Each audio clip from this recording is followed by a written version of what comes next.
This is the Bates Bobcast, our weekly podcast that takes a look at the week that was in Bates athletics. My name is Aaron Morse, and this week we sit down with the president of Bates College, Garry W. Jenkins. His inauguration is set for this Friday afternoon, and we chatted with President Jenkins about all things Bates athletics and much more. Plus, the field hockey team is ranked 8th in the country, men's soccer got a dramatic win, and volleyball went undefeated over the weekend. All that and more coming up on the Bates Bobcast.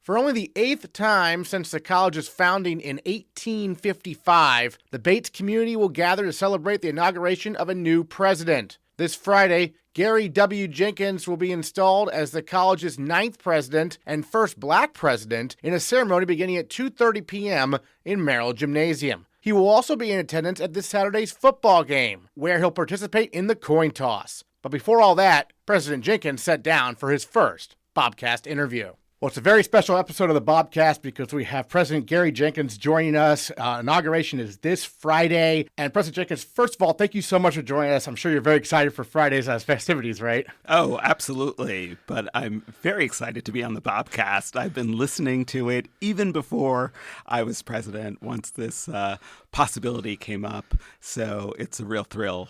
Excellent, excellent. Well, the first question I have for you is the question I always ask anyone who joins us on the Bobcast for the first time. What made Bates the place for you? What appealed to you about becoming our new president and making the move here to the great state of Maine? Oh, gosh. Well, there were so many things.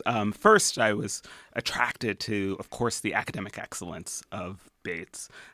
As many people know, I went to a small liberal arts college, even though I spent most of my career as a faculty member at R1 institutions.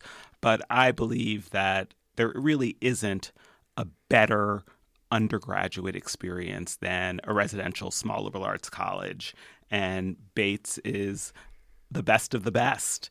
And I was so attracted to the values, the ethos, and the people that were here. Once you get a job like this, Aaron, what happens is people from all walks of life will come to you and say, oh, my cousin went to Bates, or my colleague went to Bates, etc. And uniformly, people just say such wonderful things about the Bates experience. And that was something that was really exciting. And I also thought that it's a place that I could help make a difference. And that was something that was really exciting to me, that there was a great foundation, so much excellence, but yet still opportunity to feel like we could take the institution to even greater heights together. Outstanding. And you touched on the fact that you went to Haverford. I did. Yeah, fellow NCAA Division III school. So that kind of leads into how do you kind of see the dynamic between, the liberal arts education and athletics, working? What is the relationship like from your point of view between academics and athletics at this level, Division III? It's really important. In fact, having been at, as I said, large research universities, only a small percentage of students at those places are in athletics, right? We see them on TV all the time, but in terms of the percentage of the student body, it's minuscule. And as we know, at places like Haverford and Bates, it's very different. And with 40% of the students or so who are varsity athletes, and then of course you've got additional students in club sports and other recreational, it's a big part of the fabric of really the culture of the institution. That's something that I think about all the time, is really how central it is, because in part students are coming because of that experience. And at a place like Bates, we're getting great students, academically outstanding students, because of our athletic program. So I really see them as mutually supportive, as integrated, and really connected to who we are. And this is a kind of place where we still have student athletes. That term gets used a lot, but particularly with what's happened over the past several years since the Supreme Court case around name, image, and likeness. I think the culture is changing in sports, but at a place like Bates, student athletes are students first. I've already seen you attend a number of Bates athletic events in person. Saw you at Bowdoin the other day, of course, for the football game. I mean, what's been like interacting with, Bates students, parents, fans, and alums at all these events you've been going to? Oh, it's been so fun. It's been really invigorating. I'm so thrilled to be able to do that and to connect and to talk with our families and to see our students do their thing, to compete at the highest levels on the field, on the courts. And you can really see the spirit in their hard work. So it's something that I really enjoy doing. John enjoys it as well. In fact, John recently, my husband, John, recently ran with the cross-country team. Right. He did a training run with them. So we really think that sports is a really important part of the culture here, and we want to be a part of it. I know you love the sport of tennis in particular, both as a player and fan of the game. You spoke about that, your first speech here at Bates there at Alumni Gym. Where did your passion for that sport maybe in particular come from? Well, my passion for tennis started when I was a kid. My dad was a basketball player in high school, and that was his sport that he was really passionate about. But he and I are of similar heights. So in this medium of podcast, you probably can't see it. But if you know me, I'm about 5'6" at best. And in any case, I quickly realized that probably wasn't the match for me. And I found tennis. There were tennis courts about a block away from my house. And we started playing tennis as a family. And I picked it up. I actually stopped playing probably right around high school. I wasn't quite good enough to make the high school team, so I moved on to some other passions and interests. But I picked it up again probably 20 years later, and I'm still passionate about it. I love it. It's certainly the sport that I follow most closely, certainly around the Grand Slams. I'm addicted to tennis during those periods, so it's a great sport. And have you been playing much at Merrill Gym, and have you adjusted to the speed of those courts yet? Oh my gosh. We played once at Merrill over the summer, and I could not get over how fast those courts were. But I spoke to some of our players at a U.S. Open watch party that they had, and they told me that it's one of their secret advantages compared to other teams. So I say more power to them. Excellent. And, we have 31 varsity sports here at Bates, and I've covered sports my whole life. And when I came here, I had to learn about a bunch of different sports that I had never covered before in my life. And so, looking at Bates sports, what are maybe some sports that you may not know as much about that Bates has that you're eager to learn more about as we move forward this year and beyond, kind of? Well, I'm certainly eager to learn more about field hockey. Okay, yeah. I mean, as our team is amazing and they're doing so well this season, and I'm so excited for them. But I don't really understand the game. So that's one where I'd really like to learn. So I may have to get Coach Danny to explain some things to me. But that's certainly one sport. And I'd say the other thing I'm really excited about, not so much that I need explaining, but swimming. Because once every 4 years, when the Olympics rolls around, I'm one of those people who becomes, an Olympic fool. I've just become so obsessed with the Olympics and swimming, but I don't watch swimming any other time of the year. Yeah. So I'm excited to see swimming at the college level. Haverford doesn't have a swim program, doesn't even have a swimming pool. Okay. So this is exciting and different for me. So those are the two things. Excellent. Yeah, field hockey is one where I'm still learning new things every year because there's so many intricacies. We were talking about different surfaces and all that stuff on the episode a few weeks ago. But I wanted to mention your brother, Chris, because he works for the Buffalo Bills. He's the senior director of content. That sounds like a great job. That sounds like, really, for me, that's an awesome job for him to have. I mean, what kind of conversations do you have with him about your respective careers? I mean, senior director of content, Buffalo Bills, president of Bates College. It's kind of interesting. And have you become maybe more of a football fan because of his career path? Well, we're certainly supportive of one another's careers. And we do often talk about work and what's going on. But he doesn't know higher education, and I don't pretend to be an expert in in sports.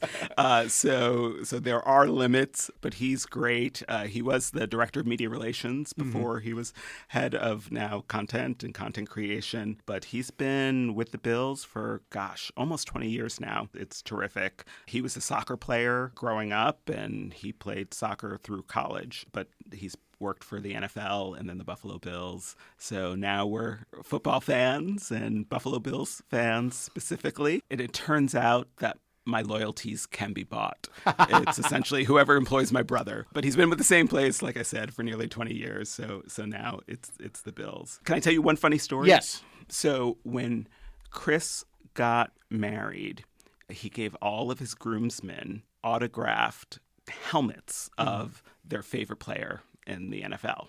And, and so a lot of people, it was, the quarterback of the team that they grew up with or whatever. And for me, it was Buffalo Bills running back Fred Jackson.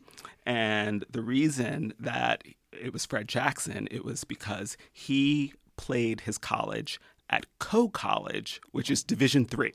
There you go. So he was one of the few Division III players in the NFL on the Buffalo Bills. So my brother knew that's the one that I wanted. That's terrific. I mean, so have you survived a Buffalo Bills game in the dead of winter yet?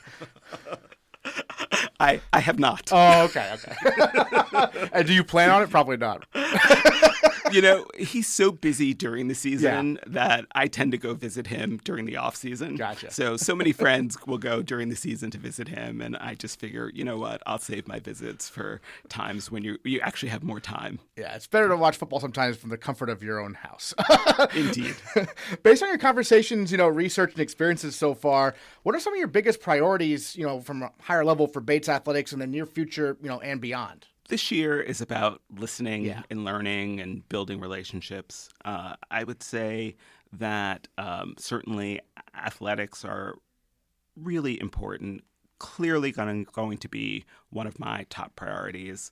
I don't really have specifics yet to share, and we're still talking with coaches and the athletic department, of course, to develop plans and a clearer picture of needs. Certainly some students have expressed some requests and their ideas of what's important, and we're, of course, going to consider all of those. But I will say this, that athletics, and I mean that broadly, not just our varsity sports, but recreation and wellness and well-being. It's so important. It's so important for our students. It's so important for Bates. So it's something that we need to invest in. It's a key part of our student experience. So I'm excited to do that. I want to make sure that we're as competitive as we can be, that we're attracting the best students that we can. And I really hope that our alumni will support us and partner with us in that effort because I think that this place is just so special and our students deserve that. Excellent. And then, kind of a even bigger picture question. Athletics, what can teach us kind of about the wider world, because we are a liberal arts college. We're always thinking about what things mean in the big picture. So what can athletics and the participating and watching it, teach us about elsewhere? Well, certainly I think about leadership and leadership development. And at Bates, we talk about developing the whole person. And that happens in lots of places, but one of the places that it happens is through athletics, through sports. And so I think lessons about teamwork, lessons about communication, lessons in resilience, those things, those skills, those attributes, and there's so many others we could go on, last a lifetime. And one story that struck me recently, I was reading an article about a successful business executive. And this executive talked about his identity as someone who hustles. Someone who just gets things done, who hustles. And he used that term because he had won an award when he was in college as the player on the team who had the most hustle. Yeah. And you could see that seeped in and became part of his identity and his professional career. And I think that's what athletics and sports can do. Excellent. Well, this next question can certainly, I think, be considered sports related now, and we'll get to it in a second. But myself and my wife noticed recently that you and your husband John are Swifties. We are. Yes. And many of us want to know, especially my wife, what's your favorite Taylor Swift era and why? Oh, era. My favorite era, I guess I would have to say Folkmore, meaning the folklore and Evermore, those two albums together. That's my favorite era. I was a folk music fan, particularly back in 80s, 90s. So that's the era that I would choose. Some of my favorite songs, August, 'Tis the Damn Season, those are from those albums. So if I had to choose, I'd have to choose that. And if I broke it down even further, favorite song specifically, is there one you could pick out? Those two songs are certainly among my favorites, but it's like a parent. You can't pick a favorite child. Right. I can't name just one, but those are two. There are others, Cornelia Street, and so there's so many. That would be another podcast. That's a different podcast, Aaron. right? Yeah. Although it is sports related now, somewhat, right? It is evidently, and the Chiefs are doing well, which is impressive. Yes, they are. Well, any other thoughts you wanted to share about Bates, specifically about your hopes and plans for athletics? Maybe we haven't gone to talk about yet. Anything else you wanted to mention? I just want to say how impressed I am. We have outstanding people, particularly the coaches that I've had an opportunity to get to interact with. Coach Emily in volleyball, and Pete and rowing, and he took me out on the launch. I saw that. Yeah, that was fun. It was so much fun, and it was so great to meet some of the rowers there, and there's Coach Paul tennis and so many others that they're outstanding. And I think that we have such, like I said, the people are ultimately at the end of the day what makes an institution, what makes an organization. And the people here are absolutely terrific. So really thrilled to be here, thrilled to work together, and excited to see what we do together to advance Bates and Bates athletics. Excellent. Well, we're really excited for the inauguration this Friday afternoon and the release of Taylor Swift's 1989 Taylor's version. As we saw you post on Instagram earlier today, I thought that was a great post. Thank you. Well, I think Taylor is doing it in my honor. Right. And she's a mastermind. Right. And she... the concert that we went to was in Minneapolis. That was my last weekend there. Yeah. And now releasing 1989 on the inauguration, I think it's a sign that she acknowledges my fandom and is appreciative. There you have it. President Garry Jenkins, thanks so much. Thank you. It was an exciting weekend for the Bates field hockey team. The Bobcats defeated Connecticut College 4-1 on Saturday and followed that up with a thrilling 2-1 come-from-behind win over number 9 nationally ranked Williams on Sunday. Thanks to the pair of victories, Bates moved up to number 8 in the NFHCA coaches poll, with their final regular season game set for this Tuesday at 7 p.m. against Colby. Junior Anna Cote led the charge for the Bobcats, scoring 4 goals, 2 against the Camels and 2 more against the Eves. And Anna Cote is our female Bobcat of the week. Well, Anna, I mean, you've played a lot of field hockey in your life. That Williams game, where is that in terms of the rankings, in terms of thrillers that you've played in, you think? Yeah, that was one of my favorite games ever. It was such a thrilling win. And honestly, I think it was one of the best games that we've played as a team. And so it was just a really exciting game to have. Have you been working a lot on your stick handling? Because you were just shaking people left and right, especially on that first goal. Yes, we work a lot on it in practice. We focus this season a lot on the fundamentals, and so stick skills, shots, a lot of the basics that we think we can grow from. And so I think that really helped our whole team during that game. How about the team this year? We're talking on a Monday. You play Colby on Tuesday, but right now undefeated at home. What does that say about the home field advantage you have, perhaps? It's huge, especially going into this weekend with the home playoff game. It's very, very exciting. I think we just love how we play on our field. We don't have to get used to the surface when we start to play, and so it makes it really easy for us to just go play our game right away. And obviously, we had senior day this weekend. Your sister Paige was honored there for our senior day, one of 8 seniors. So your whole family was there. What's it like, playing close to home like this? It's so nice. My whole family can come to all my games, and even my family that's away, they watch the games and then text us after. And so it's so great having my parents be able to come to all of the games. What are they all saying to you right now? I mean, this is one of the best years field hockey's had in recent memory, right? Yes, it's huge. My parents, they love it, I think, just as much as I do. They're so invested. They watch all our games over and over again. And so it's really such an exciting time in our lives. Yeah, your dad knew that Danny had won her 100th game against Hamilton. Is he like an athletic communications, or how did he know that? They're so invested. Yeah. They're up on all of the stats. They watch all of the games, all our opposing teams' games. They're very into it. You've also done a good job, I noticed, of intercepting passes when they're trying to get it out of their own end. And how do you get a read on where that ball's going? It seems like you're always in the right spot.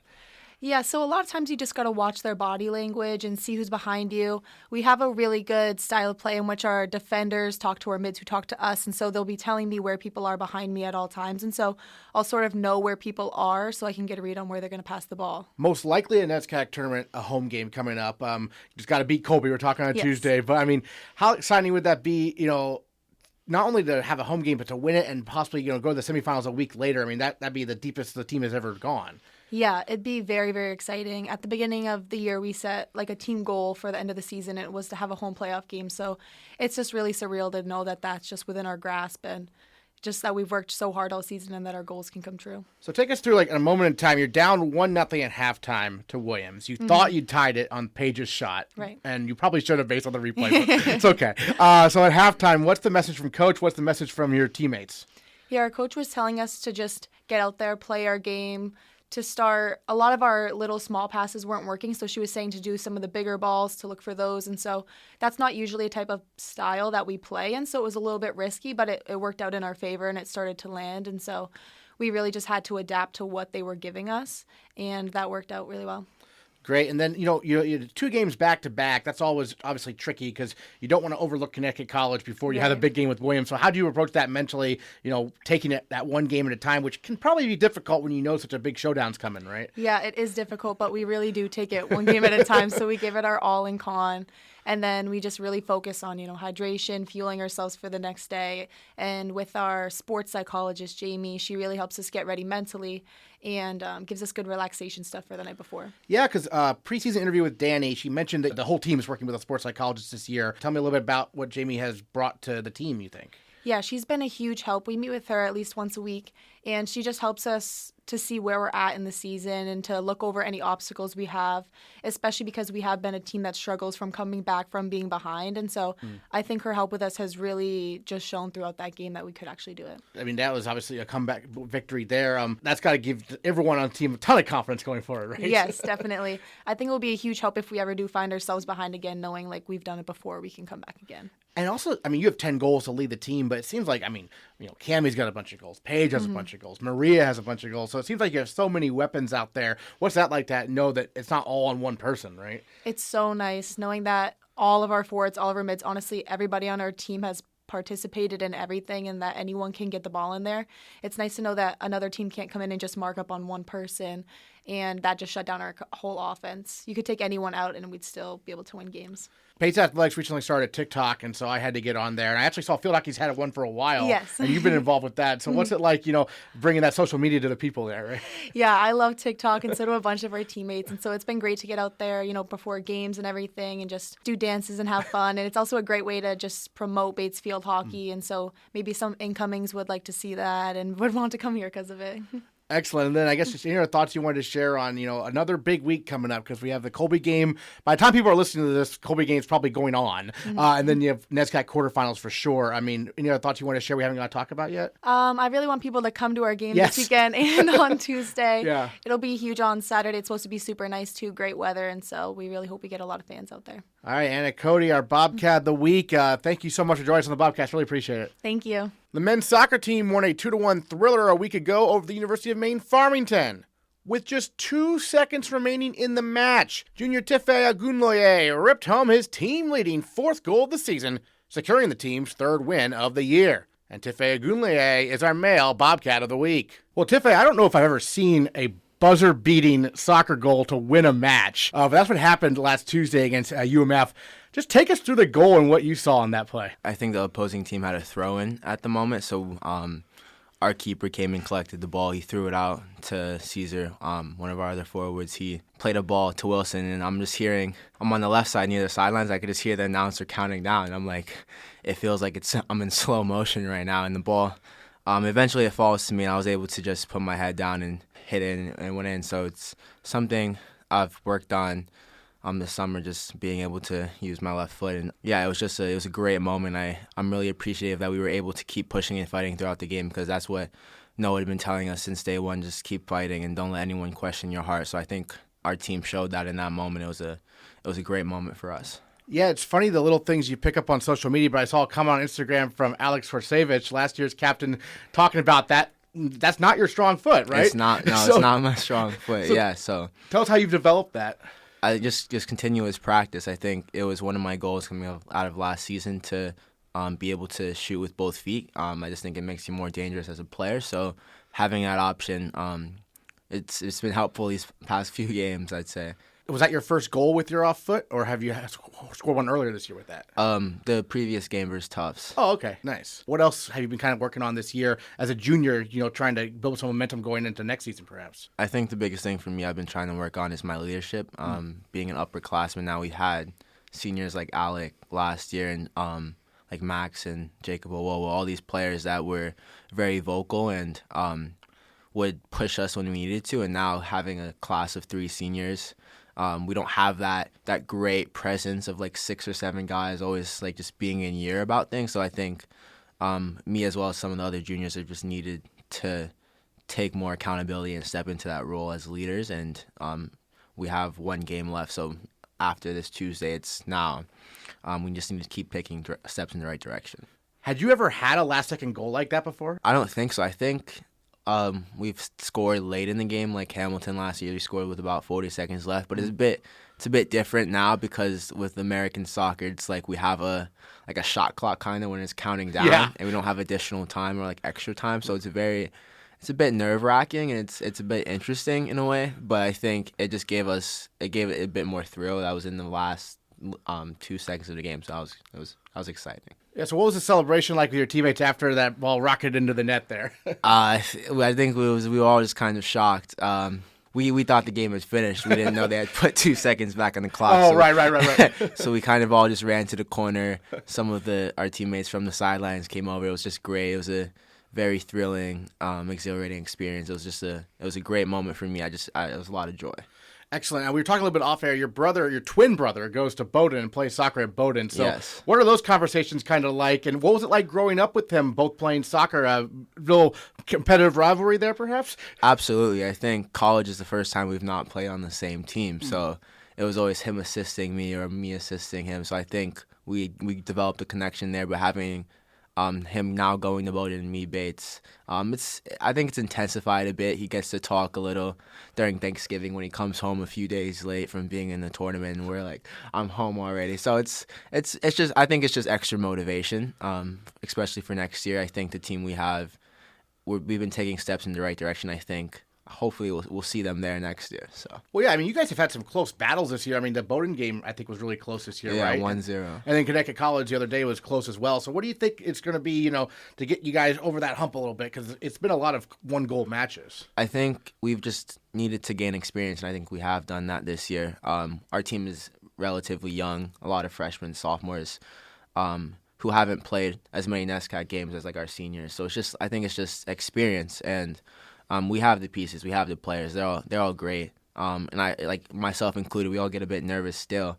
And I think, as I was saying earlier, just being able to lead and all of us stepping into that role is going to be very essential for us next year. Are you still working with the Rosati Leadership Academy? Yes. Oh, what's that experience been like during your time at Bates? Because I know we did a video on that a year or so ago, but I wanted to follow up maybe how's that been going, kind of. Oh, it's been fantastic. We actually, during fall break, we went as a team last Thursday, so it's always great to see the kids. I'm forgetting which game it was, but they walked out with us.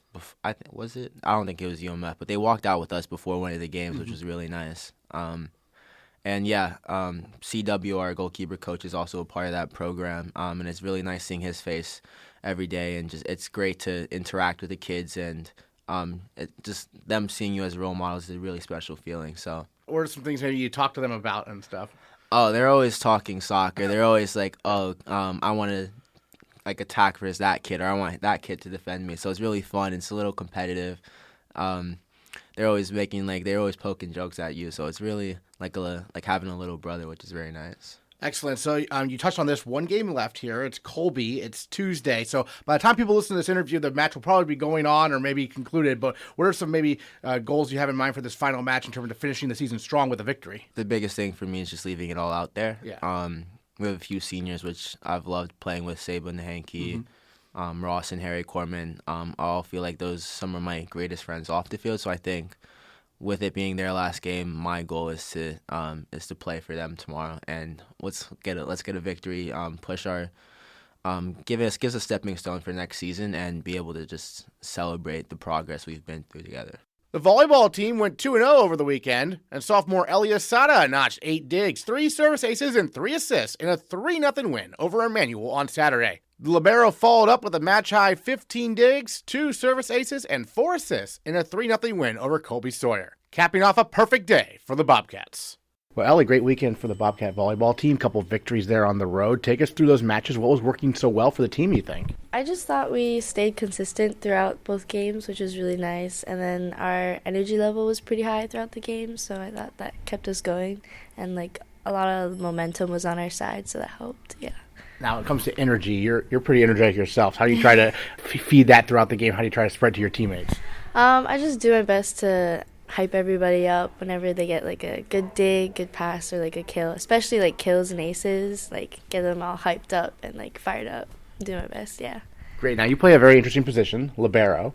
For those who don't know what a libero does, why you wear a different jersey, break it down for us.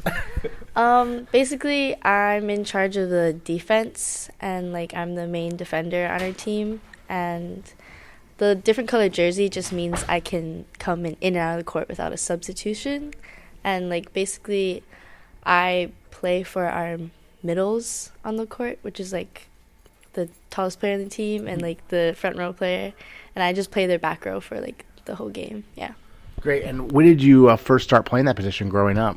Pretty much that was my role for most of my volleyball career, yeah, growing up. I did play outside for a little bit at one point because our team was pretty small at that time. But other than that, yeah, I was mostly a DS libero, yeah. And you grew up in Hawaii, right? Yes. And so I take it volleyball's pretty big there? Yeah, there's volleyball everywhere. It's really fun, yeah. And so how'd you first kind of get involved?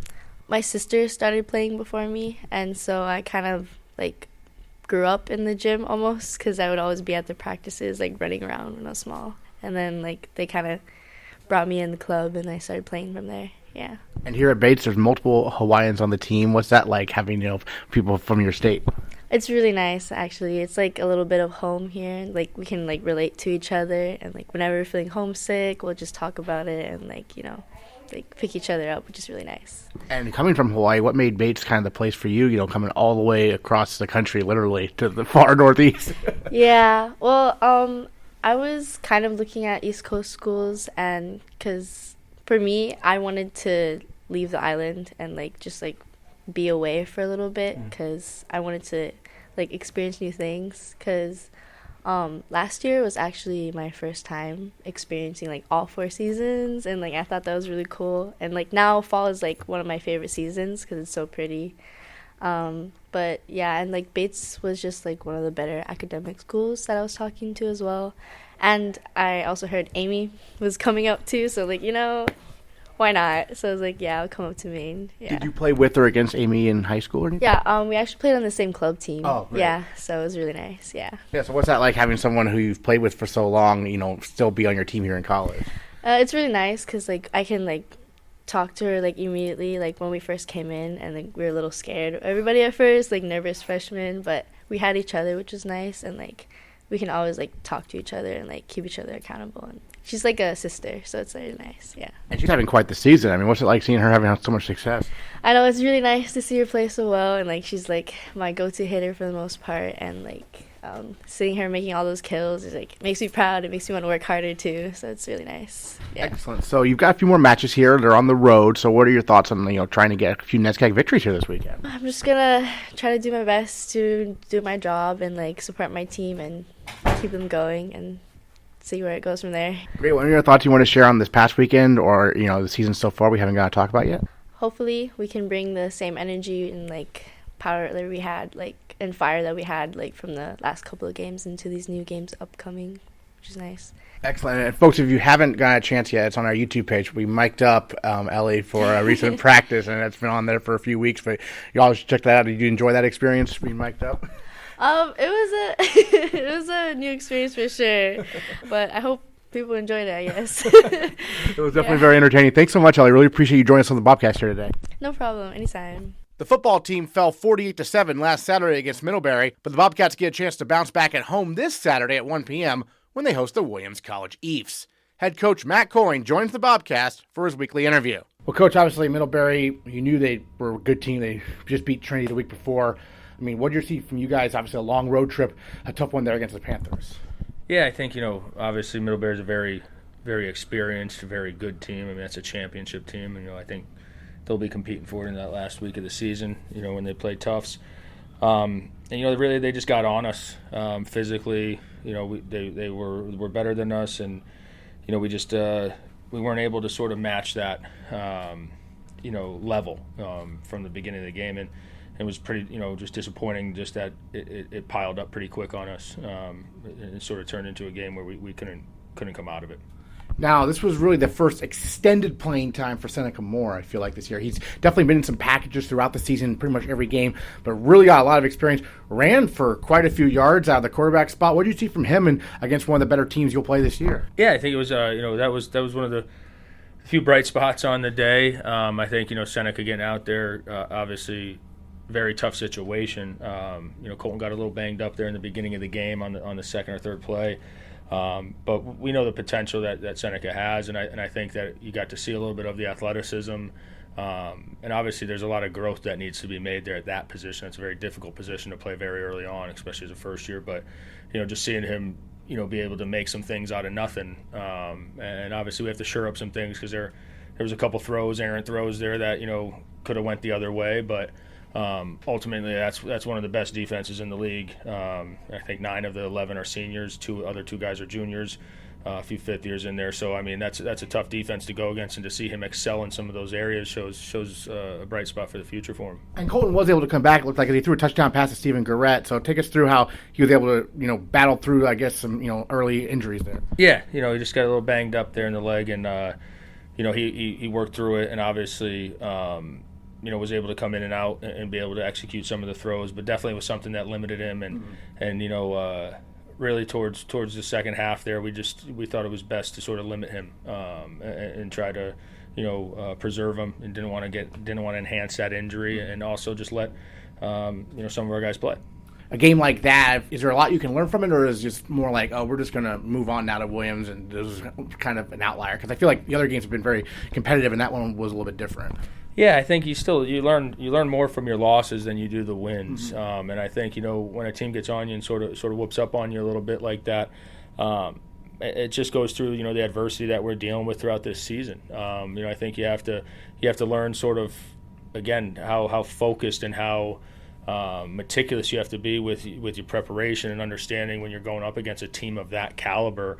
That has players that have played together for a long time, and they have a ton of all conference players on that team, and really that if you let it snowball, it will snowball very quickly.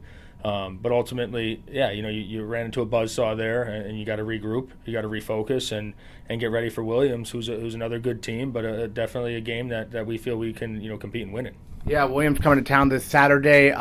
It's inauguration weekend. A lot of excitement around this game. What are your thoughts on this, upcoming Saturday afternoon, and with Garry Jenkins, the coin toss, and all the hoopla? No, I think it's going to be a great environment. I think for our kids, it's just how you get to bounce back. This isn't the easiest season, wins and losses wise, but ultimately we're building something here, and I think the culture aspect, has to override this last game. You got to understand that really the football, as we talk about in our program, it's a really a microcosm of life, and as you go through some of these losses, you're going to learn more about yourself, of how you get back to work, how you prepare, how you keep pushing forward, because ultimately, you're right, there's a lot of games that we're right there in, and then you get one that you sort of get beat up a little bit in, and you got to figure out how to get back to work and show up the next week, and just keep fighting to make it right. The rowing teams compete at the Head the Charles Regatta on Sunday. with the women's first varsity 8 finishing 7th and the men's first varsity 8 placing 12th in their respective collegiate 8s races. Fall sports are winding down, but there's still a lot of excitement remaining for us to cover on the Bobcast before winter sports get underway. Check out GoBatesBobcats.com for the complete schedule, and we'll catch you next time on the Bates Bobcast.